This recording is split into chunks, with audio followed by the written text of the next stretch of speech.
Hi friends, कक्षा 10 का वर्णिका भाग 2 का पाठ 1 दही वाली मंगमा का सब्जेक्टिव क्वेश्चन है। अगर आप ऑब्जेक्टिव क्वेश्चन नहीं देखे हैं तो आप चैनल पर जाके देख सकते हैं। क्वेश्चन नंबर फर्स्ट, रंगरापा कौन था, वह मंगमा से क्या चाहता था? उत्तर में हो जाएगा रंगरापा गांव का लंपट और जुआड़ी था। वह मंगमा से कुछ उधार पैसे चाहता था। इतना ही नहीं वह मंगम्मा को अनाथ समझकर उसकी इज्जत भी लूटना चाहता था। क्वेश्चन नंबर 2, कथावाचक ने सास और बहू की उपमा किससे दी? कथावाचक ने सास और बहू की उपमा किससे दी? तो आंसर हो जाएगा कथावाचक ने पानी में खड़े बच्चे का पाँव खींचने वाले मगरमच्छ से बहू को और ऊपर से बाँह पकड़कर बचलाने वाली रक्षक की उपमा सास को दी है।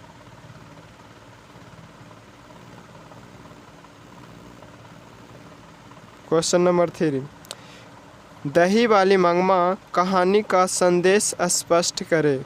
दही वाली मंगमा कहानी का संदेश स्पष्ट करें।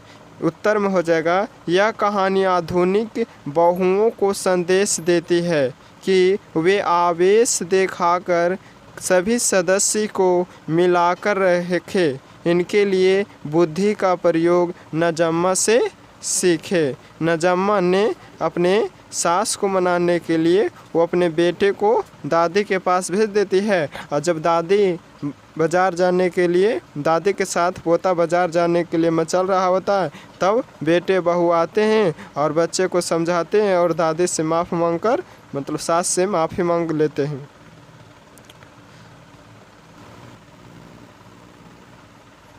क्वेश्चन नंबर 4, इन कहानी से क्या शिक्षा मिलती है?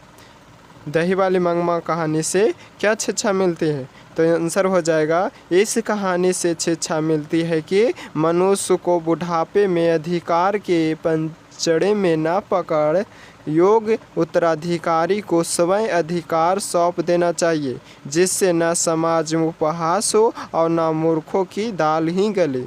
इस कहानी में शिक्षा मिलती है कि मनुष्य को बुढ़ापे में अपना अधिकार छोड़ देना चाहिए और अपने उत्तराधिकारी को दे देना चाहिए। क्वेश्चन नंबर 5, शीर्षक की सार्थकता स्पष्ट कीजिए। उत्तर हो जाएगा इस कथा का मुख्य पात्र मंगमा है। उसी को लेकर माजी कहानी प्रारंभ करती है और सर्वत्र वह बनी रहती है। उसकी दही बेचने की क्रिया भी अधोपांत है, अतः दही वाली मंगमा बहुत उचित शीर्षक है। क्वेश्चन नंबर 6, बहू ने सास को पाने के लिए कौन सा तरीका अपनाया? अथवा दही वाली मंगमा कहानी में बहू ने सास को मनाने के लिए कौन सा तरीका अपनाया?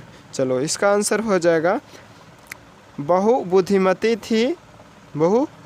थी। उसने सोच समझकर बच्चे को दादी के पास भेज दिया। बच्चा जब दादी के साथ बाजार जाने को मचल रहा था तो बेटा बहू ने उससे समझाया। अपनी गलती भी उन्होंने स्वीकार की। पोता ही समझौते का जरिया बन गया, जो कि बहू की योजना थी। बहू बुद्धिमान थी। उसने सोच समझकर बच्चे को दादी के पास भेज दिया। जब बच्चा दादी के साथ बाजार जाने के लिए मचल रहा था तो बेटा बहू ने उसे समझाया और अपनी गलती भी उन्होंने स्वीकार की। पोते ही समझौते का जरिया बन गया, जो कि बहू की योजना थी। क्वेश्चन नंबर 7, दही वाली मंगमा कहानी का कथावाचक कौन है? उनका परिचय दीजिए। क्वेश्चन नंबर 8, मंगमा का अपनी बहू के साथ किस बात को लेकर विवाद था? तो उत्तर हो जाएगा मंगमा का अपनी बहू के साथ अधिकार को लेकर विवाद था। मंगमा अपने बेटे, पोते और बहू पर भी अपना अधिकार बनाए रखना चाहती थी, जिसे उसकी बहू मानने को तैयार नहीं थी, और यही विवाद का कारण था। क्वेश्चन नंबर 9, मंगमा का चरित्र चित्रण कीजिए। उत्तर हो जाएगा मंगमा गांव की सीधी साधी नारियों का प्रतिनिधित्व करती है। आज गांव शहर सभी जगह मंगमा का प्रतिमूर्ति मिलती है। वह अपमान और कष्ट सहकर भी प्रतिष्ठा से रहना चाहती है। वह बेटे, बहू और पोते पर अपना स्वत संपदा बनाए रखना चाहती है।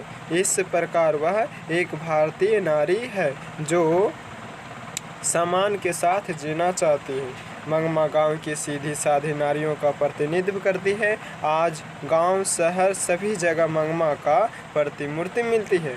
वह अपमान और कष्ट सहकर भी प्रतिष्ठा से रहना चाहते हैं। वह बेटे, बहू और पोते पर अपना अधिकार जमाए रखना चाहती है। इस प्रकार वह एक भारतीय नारी है जो सम्मान के साथ जीना चाहती है। क्वेश्चन नंबर 10, मंगम्मा और नजम्मा में कौन अधिक बुद्धिमती है?